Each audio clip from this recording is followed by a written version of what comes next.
Meet tar, short for Tape Archive. It's the Unix tool for cramming many files and folders into a single archive file, usually ending in .tar. Born in the era of magnetic tape drives, it survives today as the backbone of backups, software releases, and just about every file bundle you'll ever download. Tar runs on 5 essential flags. C creates a brand new archive. X extracts files out of one. T lists what's inside without pulling anything out. V runs in verbose mode, so you can watch every file fly by. And F tells tar that the very next argument is the archive file name you want to use. Creating an archive is where it all starts. The command tar cvfarchive.tar files tells tar to build a new archive, show you every file as it goes in, and write the result to a file named archive.tar. The C is the action.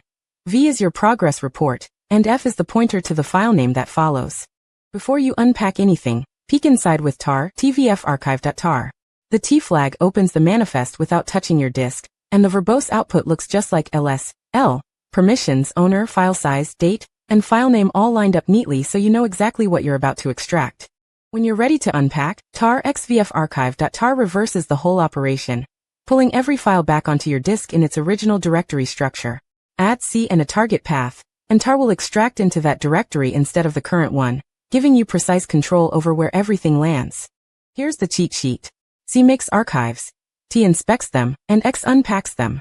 Every one of those actions pairs with VF to name the file and stream real-time progress. Memorize this trio and you can handle any tar workflow that comes your way. The tar utility, short for Tape Archive, bundles multiple files and directories into a single archive file.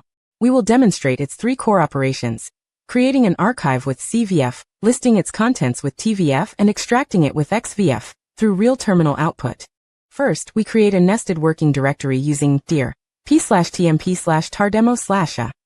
The p flag tells mkdir to create any missing parent directories, and to succeed silently if the path already exists, so a successful run produces no output at all.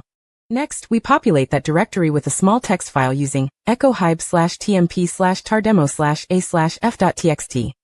The redirection operator sends the string hi into f.txt, creating the file in one step. Again, echo produces no visible output because its work went into the file. Now the main event. Tar cvf/tmp/d.tar, c/tmp/tardemo, archives the tardemo directory into /tmp/d.tar. The C flag means create. V enables verbose mode so we see each file as it is added.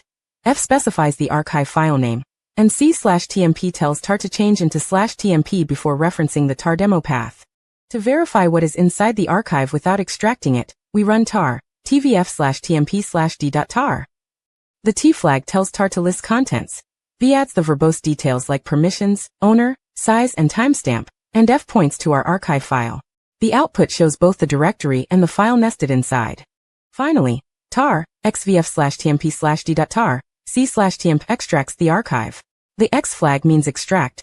V is verbose so we see each path as it is restored. F specifies the archive file, and c/tmp sets the extraction directory. The verbose output lists the directory and file as they are recreated on disk.